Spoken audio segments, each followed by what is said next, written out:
just look at the agenda that we'll be going to. So I will introduce this topic, and then we'll look at what happens before you start your new job, that all important first day and first week. And then we'll look at how you can make a success of the first 3 months or 100 days. 100 days is a bit more than 3 months, but it sort of sounds good. But it is more or less what you can expect, in fact, as what is usually called in the UK a probation period. So when you start a new job, not in all cases, but in many situations, at the end of 3 months, there'll be an opportunity for you and your employer to decide how it's going. And if everything's fine, which it normally is, then you just continue. But if there are any issues, either you're not happy or the company has some problems, then there's a chance to either talk about those and make it better, or you might decide that actually this job's not for you. So, so that first 3 months is very important, which is why we're focusing on that today. So, starting a new job can be stressful, but it's also very exciting. But if you make a plan for your first 100 days, your first 3 months, it can help you to avoid any mistakes, certainly can help you to impress your manager. And what's really important is that it can help you to build a really good working relationship with your colleagues. So before you start, before that first day at work, it's always worth doing a review of all the research that you probably did about the organisation when you were applying for the job. So just familiarise yourself with the organisation, what they do. Look at the organisation's website, look at their social media. And it's always very useful to reread your job description so you know what your job is and remember all the details. And then if you took any notes during your interview, it's kind of worthwhile reading those as well, just to refresh everything in your mind before your first day. So day one, oof, there's a lot going on day one, but it's all about understanding as much information as you can. And it's worth kind of thinking on that first day that a lot of the time you will be listening to people because you're going to be given a lot of information. And one of the most important things is making sure you know what your most important activities are and what goals or objectives you are being asked to fulfill. And that would be a conversation with your manager. And that's typically something that happens on the first day. And it's always a really good idea to take some notes. Have a little notebook handy or make notes on your phone, on your mobile, whichever is easiest for you. But take notes because you'll receive a lot of information and it's a good way to help you remember things. If you are working actually at the office or in a shop or wherever it is, if you're working on site, it's a good idea to ask one of your colleagues to show you around the building so you know where things are, particularly things like the toilets, where the lifts are, where there might be a cafe or something, but just to kind of find out where you need to go. And also it's important on the first day to make sure that you've got everything you need to do your job. You might need a computer and you might need your phone set up. And depending on your job, you might need some particular work clothes or a uniform or some tools that you'll need to do your job. Even basic things like having a desk and a chair to sit on, these are all things that you can expect to find on your first day. And hopefully that will be on site. If not, then you'll be working from home on probably on Zoom. And well, I've made a spelling mistake here, sorry. You'll probably need to read and sign some documents on your first day, and you'll go through those with your manager and the human resources department. That's totally normal. So there'll be some kind of written information that you'll probably have to look at. So that's the first day. So what about the first week? So it's a good idea to ask your manager to set up or to arrange some get to know you meetings with people you'll be working with, or perhaps with people who have specific information or knowledge to share with you so that you can do your job. And it's a good idea to talk to your colleagues and start to understand how your role, how your job supports the work that they do. Because it's quite possible that you need to sort of hand work to each other. You might be, you're working as part of a team, and try and understand how that might work. And it's also good to ask some questions around how the work of the team that you're in supports the work of other departments and the company in general, just to sort of figure out how the work that you do supports the wider company. And it's also a really good idea to ask the human resources person or your manager about any personal needs that you have. It might be that you need to ask if there's a room available for prayers during the day, or you might want to know where you can buy or make some tea or coffee, where you can eat your lunch if you bring it with you, or where you can buy food and drinks, either inside the office, or maybe there may be shops and cafes locally outside in the street. But always good to ask some where things are.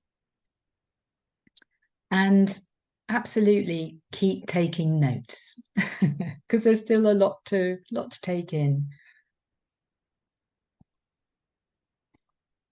Okay, so you got through the first week. And actually, another thing it's quite good to do at the end of the first week is to reward yourself, because I'm sure it's going to be a great success.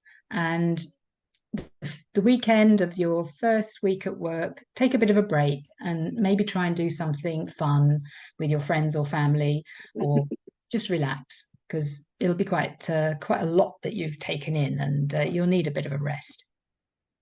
So the first month, well, this is all about building relationships with your, well, continuing to build relationships with your colleagues.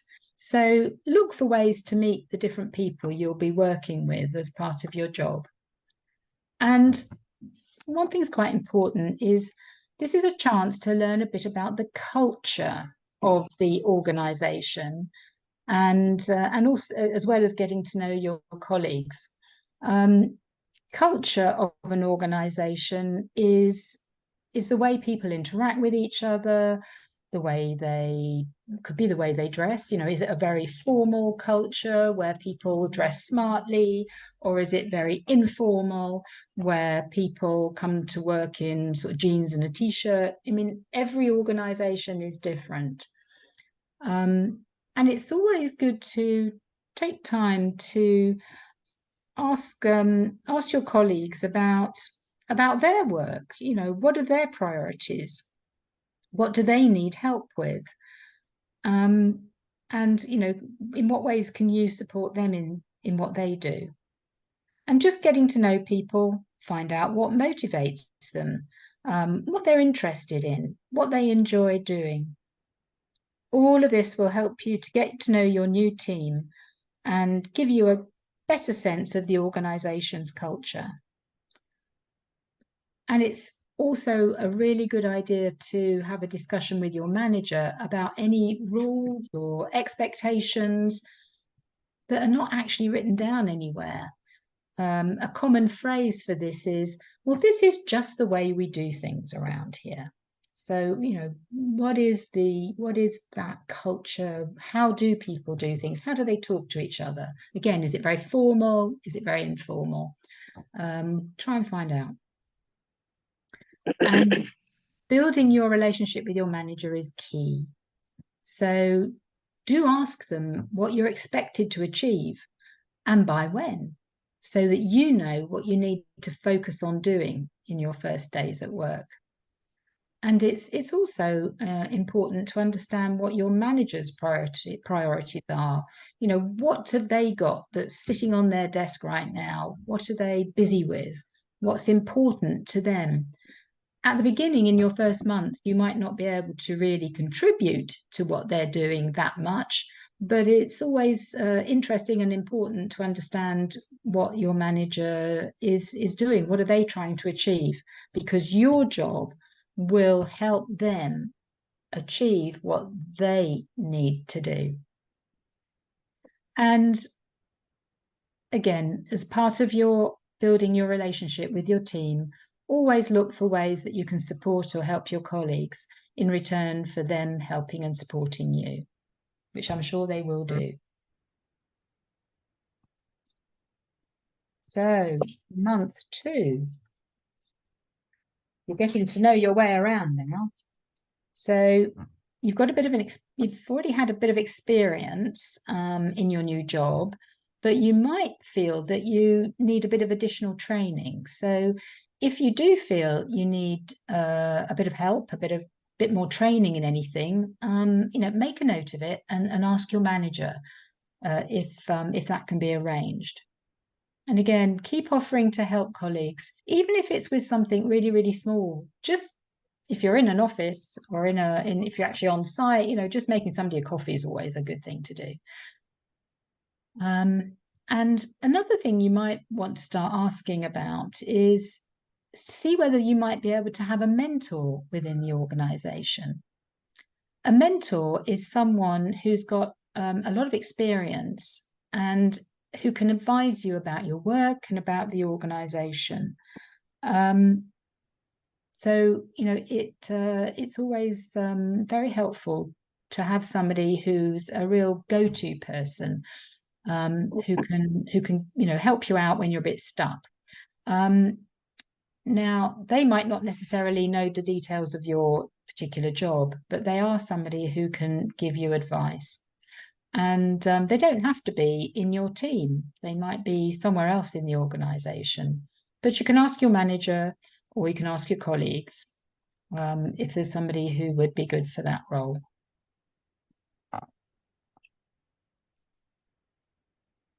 So, month 3. Well, this is about looking for opportunities to use those key skills that you are hired on. So you took this job because you're really good at doing certain things. So, are you able to do those things? Can you demonstrate your skills? Can you show people what you can do? Look for opportunities to do that and continue to get to know the organization. Chat to your colleagues in your team and people in other departments and find out what they're working on.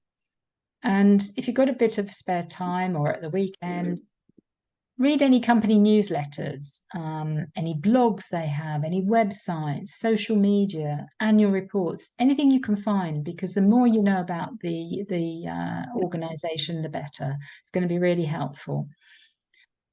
And if you have a question about anything, do ask.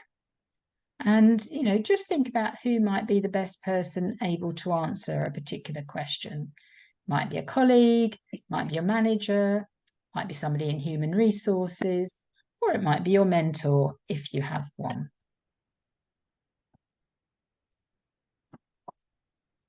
So now we're at the end of your first 100 days or your end of your probation period. Now, generally speaking, your manager should invite you to a review meeting at the end of a probation period. And as I said, that's usually more or less at the end of the first 3 months in your job. But if they don't ask you for a review meeting after about 3 months or so, request one. And that's perfectly okay to do that. Request a 3-month meeting with your manager, because this is an ideal time to review your progress, ask questions about how you're doing, and be ready to listen to some feedback from your manager on how it's all going. And before that meeting, it's a really good idea to prepare for it. And a good way to do that is to write down some notes about what you've achieved, what you've successfully done since starting the job, and any of those additional training needs that you might have, or other support that you think you might need. And if things are going really well, you might also want to make a note of any additional responsibilities you feel ready to take on, which you can discuss with your manager during the meeting. So when you get to the meeting, this is about sort of sharing feedback on how you're doing, what you're doing well, what you could do differently, and discuss those additional training or other support needs that you might have. So this is a two-way conversation. You can absolutely use this as an opportunity to say how you feel things are going, and it's also an opportunity for your manager to give their view on how things are going, and discussing that, and then leading from that, you can review what your work goals are, what your priorities are, what your training might be for the next 3 to 6 months. And then off you go. Then it's kind of, you're part of the team, you're in, it's your job, it's all set, and you've got through those first 100 days. So time to celebrate. Congratulations, you've successfully completed your first 100 days in your new job. Make sure you celebrate your success with family and friends, because it's a really important milestone. It's something that's really, really worth celebrating.